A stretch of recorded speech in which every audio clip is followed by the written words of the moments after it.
So Bernie Sanders responded to Benjamin Netanyahu and the Israeli government banning Ilhan Omar and Rashida Tlaib, and he did not hold back.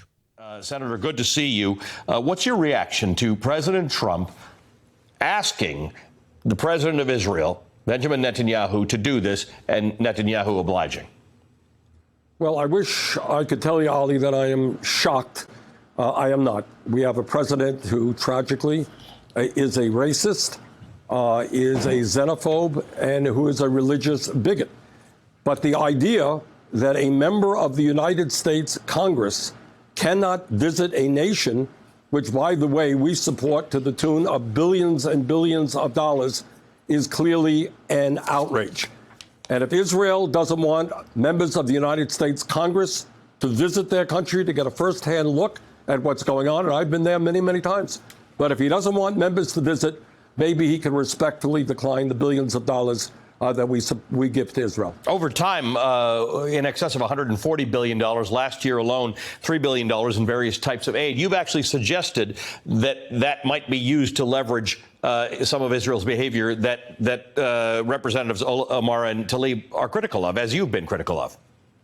Well, all that I am saying is that we need a Middle East policy which is even-handed, which protects the independence and the safety of Israel, but also shows respect to the Palestinian people, many of whom in Gaza and elsewhere are suffering incredibly. Unemployment rate off the charts. People cannot leave their community.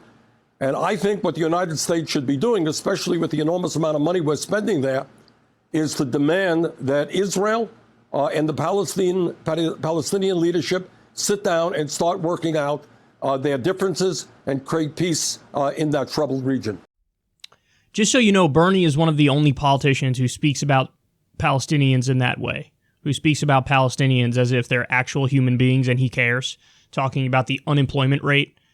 And that's refreshing to hear. Now, in terms of the substance there, I was joking earlier in the day on Twitter, and I said, President Bernard to Bibi Netanyahu, that's a nice multi-billion subsidy you got there. It'd be a shame if something happened to it.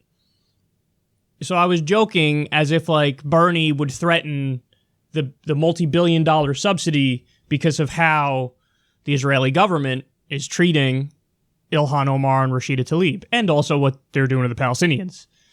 And then Bernie that night goes on TV and basically says the thing that I was joking about. He's like, well, maybe they can return the money. Maybe they can return the money if they're, if they're not going to let in our Congress people. Again, 100% the only candidate who would say something like this. Without a doubt. Listen, he's in another league, man. The dude's in another league. And to touch on that issue more generally, the issue of, Netanyahu and the Israeli government initially banning Rashida Tlaib and Ilhan Omar, it was actually hilarious to me because what's the argument you hear all the time from Israel? Who, bro? Us? Only democracy in the Middle East? And we believe in freedom and liberty. And then they turn around and say, I don't like your politics and your personal opinions, so I'm going to ban you, U.S. Congress people. We believe in freedom and tolerance here in Israel, and if you don't agree, we'll ban you. What? do you not see how those don't mix? What are you saying? Are you serious? How do you not get that? Oh my God, but that's what they do all the time.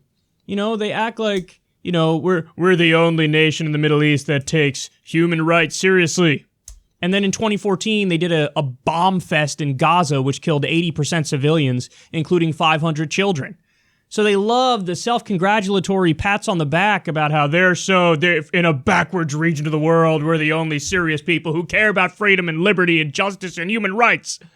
And they go, and prove the opposite in 1,000 different ways.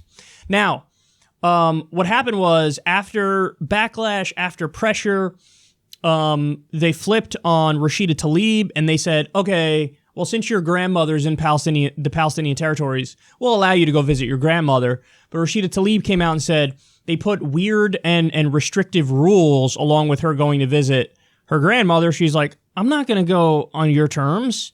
No, I'm not going to do that. And then, of course, Donald Trump took to Twitter in response and said, Israel was being very nice and letting her go see your grandmother. And then was this a setup from the beginning? She said she doesn't want to go now. And it's like, oh my God, you absolute children. Jesus Christ. There's a reason why they flip out when you have, BDS take center stage, because that's what this is about. You had Rashida Tlaib and Ilhan Omar. By the way, they didn't just flat out come out in favor of BDS.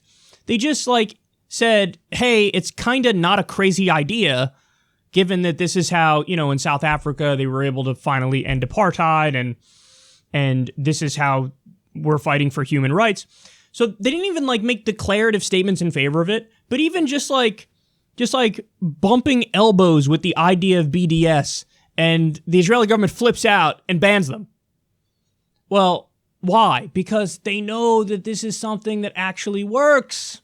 They know. And we cover the story going back maybe 2 years now, 3 years now. And there has been a giant reduction in businesses in the occupied territories. Why? Because BDS was impacting them.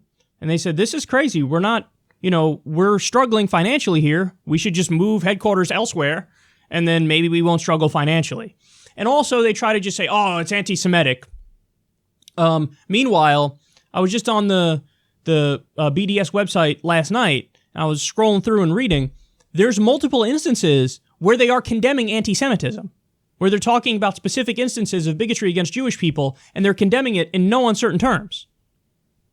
So it's just smear after smear after smear. They also try to make no distinction whatsoever between BDS of all of Israel versus BDS of the settlements. They act like, it's all bad, it's all wrong, it's all anti-Semitic. It's all anti-Semitic. You hate all Jews because you want to bring about human rights for Palestinians. So it's refreshing to have, first of all, Ilhan Omar and Rashida Tlaib in there, keeping it real, but then also Bernie Sanders doing the right thing and saying the right things. This idea of oh, really? You're just going to willy-nilly ban our congresspeople because you disagree with them fighting for Palestinian human rights? And Bernie's like, okay, well, then how about if we don't give you your multi-billion-dollar subsidy? How about that? How you like them apples?